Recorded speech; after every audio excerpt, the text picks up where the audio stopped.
বিসমিল্লাহির রহমানির রহিম। আমিন নওয়াজ বালিকা উচ্চ বিদ্যালয়ের অনলাইন ক্লাসে সকল শিক্ষার্থীকে জানাই আন্তরিক শুভেচ্ছা এবং অভিনন্দন।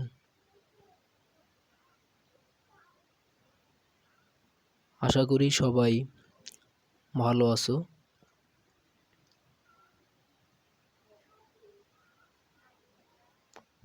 আজকে আমি নবম ও দশম শ্রেণীর জীববিজ্ঞান বিষয়ের উপরে একটি ক্লাস নিব। আজকের ক্লাসে সকল শিক্ষার্থীকে আমি স্বাগতম জানাচ্ছি।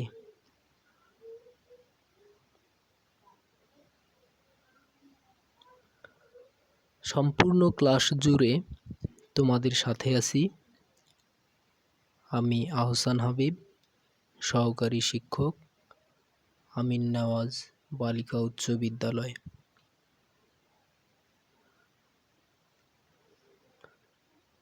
প্রিয় শিক্ষার্থীরা, আমরা আমাদের মূল ক্লাসে চলে যাই।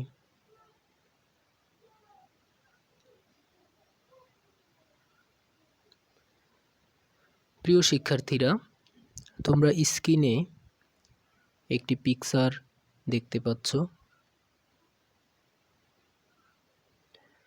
ছবিটির মধ্যে আমরা বিভিন্ন প্রজাতির জীব দেখতে পাচ্ছি। জীবগুলোর মধ্যে আমরা তুলনামূলক অনেক পার্থক্য দেখতে পাচ্ছি।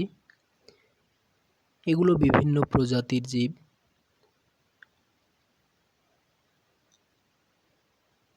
চিত্রটি দেখে এতক্ষণে নিশ্চয়ই তোমরা বুঝতে পারছো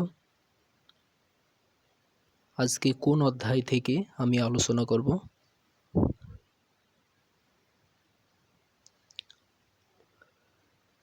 হ্যাঁ প্রিয় শিক্ষার্থীরা, আজকে আমি তোমাদের জীববিজ্ঞান বইয়ের প্রথম অধ্যায় জীবন পাঠ থেকে আলোচনা করব।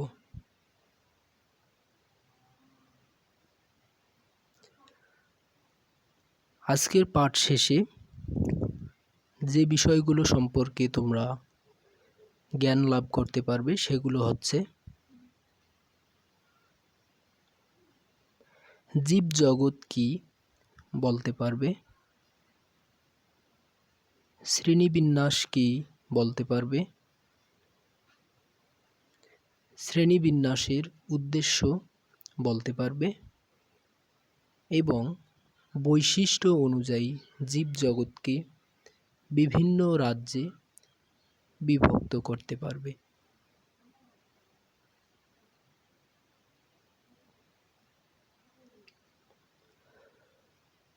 প্রথমে আমরা জেনে নিব জীবজগৎ কি। জীবজগৎ হচ্ছে যে ভৌগোলিক পরিবেশে বাস্তুতান্ত্রিকভাবে বিভিন্ন প্রজাতির জীব পরস্পর সহ অবস্থান করে তাকে জীবজগৎ বলে।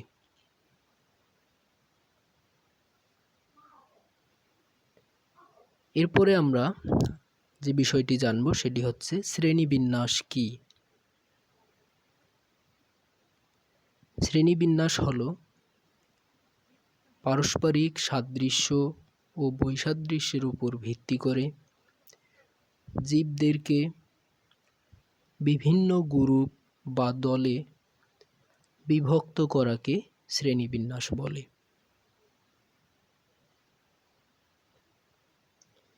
কেন শ্রেণীবিন্যাস করা হয় জীবদের, অর্থাৎ শ্রেণীবিন্যাসের উদ্দেশ্য কি, এই বিষয়ে এখন আমরা জানব। শ্রেণীবিন্যাসের উদ্দেশ্য হচ্ছে প্রতিটি জীবের দল এবং উপদল সম্পর্কে জ্ঞান আহরণ করা, জীবকে শনাক্ত করে নামকরণের ব্যবস্থা করা, মানব কল্যাণে জীবের সর্বোত্তম ব্যবহার নিশ্চিত করা। অর্থাৎ প্রিয় শিক্ষার্থীরা, কোন জীবগুলো মানুষের জন্য উপকারী এবং কোন জীবগুলো মানুষের জন্য অপকারী, জীবের শ্রেণীবিন্যাসের মাধ্যমে আমরা খুব সহজেই সেটি জানতে পারি। এছাড়াও জীবদেরকে নিরাপদে সংরক্ষণ এবং রক্ষণাবেক্ষণ করার জন্য শ্রেণীবিন্যাস সম্পর্কে আমাদের অবশ্যই জ্ঞান থাকতে হবে।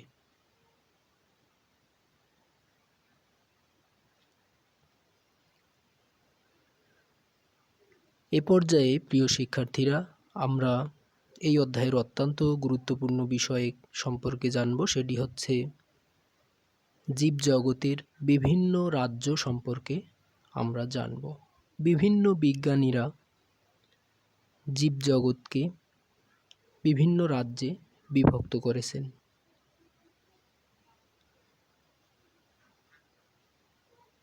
এ পর্যায়ে আমি একজন বিজ্ঞানীর ছবি তোমাদের দেখাচ্ছি। তোমরা চিনতে পারো কিনা একটু চিন্তা করে দেখো।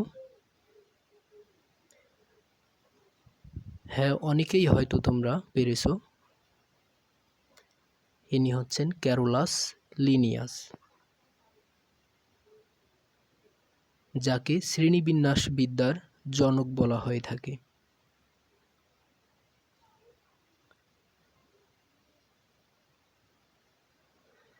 মূলত ক্যারোলাস লিনিয়াসের সময়কাল থেকে বিংশ শতাব্দীর মাঝামাঝি সময়কাল পর্যন্ত জীবজগৎকে দুইটি রাজ্যে ভাগ করা হতো। এটি ক্যারোলাস লিনিয়াসের ধারণা ছিল। আর সেই দুটি রাজ্য কি তোমরা নিশ্চয়ই অনেকেই জেনে থাকতে পারো। রাজ্য দুটি হচ্ছে একটি প্রাণী জগৎ এবং অপরটি হচ্ছে উদ্ভিদ জগৎ।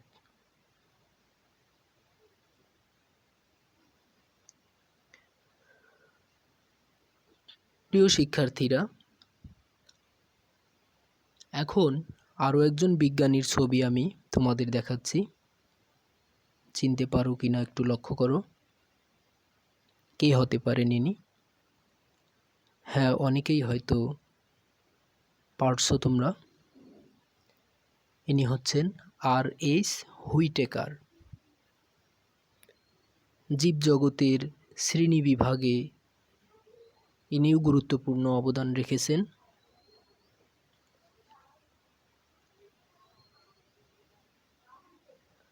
বিজ্ঞানী আর.এইচ. হুইটেকার 1969 সালে জীবজগৎকে 5টি রাজ্যে ভাগ করার প্রস্তাব করেছিলেন। আর সেই 5টি রাজ্য হচ্ছে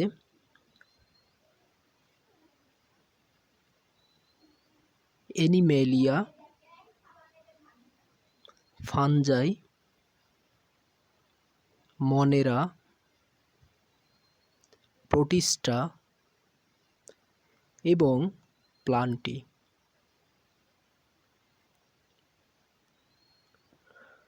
প্রিয় শিক্ষার্থীরা, জীবজগতের শ্রেণীবিভাগে আরও একজন বিজ্ঞানী গুরুত্বপূর্ণ অবদান রেখেছেন। তোমরা সেই বিজ্ঞানীর ছবি দেখতে পাচ্ছ। অনেকেই হয়তো চিনেও থাকতে পারো। ইনি হচ্ছেন বিজ্ঞানী মার্গুলিস। ইনি হুইটেকারের 5 রাজ্য শ্রেণীবিভাগটিকে আরও একটু মডিফাই করেন। তিনি 5টি রাজ্যকে 2টি সুপার রাজ্য বা সুপার কিংডমে বিভক্ত করেছিলেন।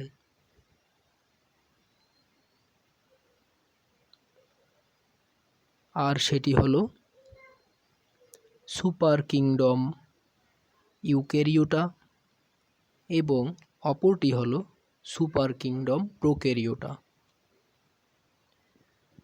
তো ইউক্যারিওটা মূলত প্রকৃত কোষী জীবদেরকে বলা হয়, অর্থাৎ যাদের কোষে সুগঠিত নিউক্লিয়াস বিদ্যমান। আর সুপার কিংডম প্রোক্যারিওটা হচ্ছে আদিকোষী জীব যাদের দেহে কোনো সুগঠিত নিউক্লিয়াস থাকে না। তো ইউক্যারিওটা সুপার কিংডমের অন্তর্ভুক্ত রাজ্যগুলো হচ্ছে প্লান্টি, ফানজাই, অ্যানিমেলিয়া এবং প্রোটিস্টা। আর সুপার কিংডম প্রোক্যারিওটা এর মধ্যে শুধু একটি রাজ্য রয়েছে, সেটি হলো মনেরা। তো প্রিয় শিক্ষার্থীরা, আমরা এখন এই 5টি রাজ্যের বৈশিষ্ট্যগুলো আমরা জানব এবং তার সাথে উদাহরণস্বরূপ আমরা একটি করে জীবের নাম জানব।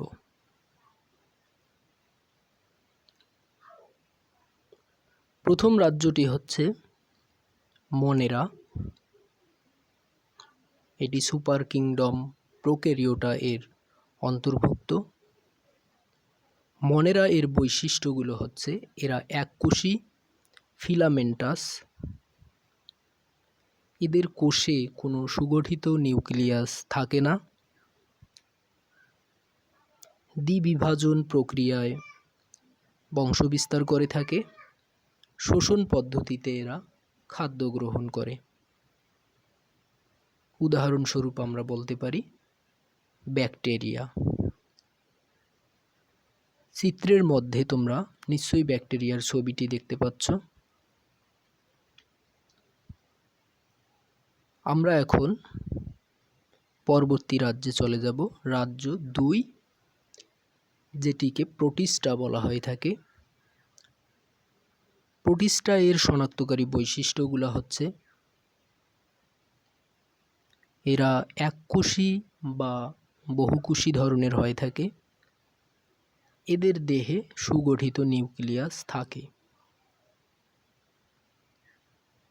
বিভিন্ন ধরনের কোষীয় অঙ্গাণু যেমন mitochondria, Golgi body, endoplasmic reticulum,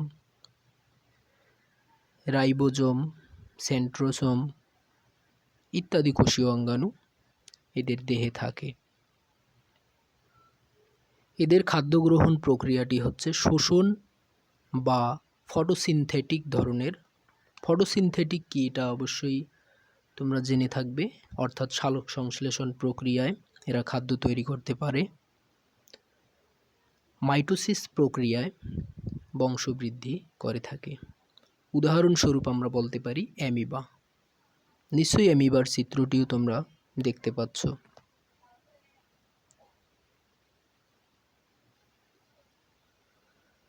আমরা এখন পরবর্তী রাজ্য অর্থাৎ রাজ্য 3, যাকে ফানজাই বলা হয়ে থাকে অর্থাৎ ছত্রাক। তো এদের বৈশিষ্ট্যগুলো হচ্ছে নিম্নরূপ। এরা অধিকাংশই স্থলজ মৃতজীবী বা পরজীবী ধরনের হয়ে থাকে। এদের দেহে সুগঠিত নিউক্লিয়াস থাকে। এরা খাদ্য গ্রহণ করে মূলত শোষণ পদ্ধতিতে এবং স্পোরের মাধ্যমে এরা বংশবৃদ্ধি করে থাকে। উদাহরণস্বরূপ আমরা বলতে পারি ছত্রাক বা মাশরুম আমরা যেটাকে বলে থাকি। প্রিয় শিক্ষার্থীরা, আমরা পরবর্তী রাজ্যে চলে যাব, রাজ্য 4। এটি হচ্ছে প্লান্টি। প্লান্টি মূলত হচ্ছে সাধারণ যে উদ্ভিদগুলো আমরা দেখতে পাই, এগুলো প্লান্টি এর অন্তর্ভুক্ত। এদের বৈশিষ্ট্যগুলো হচ্ছে নিম্নরূপ। এরা প্রকৃত নিউক্লিয়াস যুক্ত সালোক সংশ্লেষণকারী উদ্ভিদ। এদের দেহে উন্নত ধরনের টিস্যুতন্ত্র বিদ্যমান। যৌন ও অযৌন প্রজননের মাধ্যমে এরা বংশবৃদ্ধি করে থাকে। উদাহরণস্বরূপ চিত্রের মধ্যে তোমরা দেখতে পাচ্ছ একটি কাঁঠাল গাছ।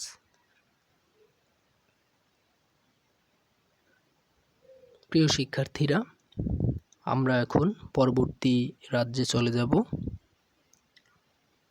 এটি হলো রাজ্য 5, যেটি হচ্ছে অ্যানিমেলিয়া। তো অ্যানিমেলিয়া রাজ্যের বৈশিষ্ট্যগুলো হচ্ছে এরা নিউক্লিয়াস যুক্ত বহুকোষী প্রাণী, অর্থাৎ সুগঠিত নিউক্লিয়াস যুক্ত। এরা পরভোজী ও খাদ্য গলদকরণ করে। পরভোজী বলতে অন্যের উপরে এরা নির্ভরশীল, নিজের খাদ্য নিজে তৈরি করতে পারে না। দেহে জটিল টিস্যুতন্ত্র বিদ্যমান এবং যৌন জননের মাধ্যমে এরা বংশবৃদ্ধি করে থাকে। উদাহরণস্বরূপ আমরা বলতে পারি বাঘ, মানুষ, অর্থাৎ সচরাচর যে প্রাণীগুলো আমরা দেখতে পাই এগুলো অ্যানিমেলিয়া রাজ্যের অন্তর্ভুক্ত।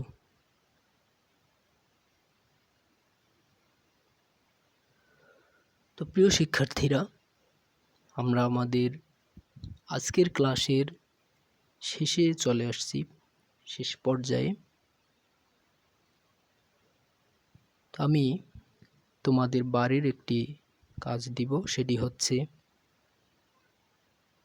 ব্যাকটেরিয়া ও এমিবা কেন মনেরা ও প্রোটিস্টা রাজ্যে রাখা হয়েছে?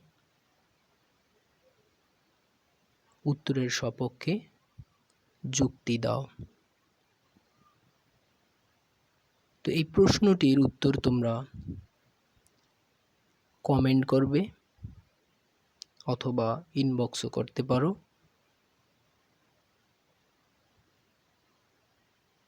আজকের ক্লাসে সবাইকে আবারও ধন্যবাদ জানাচ্ছি। আল্লাহ হাফেজ।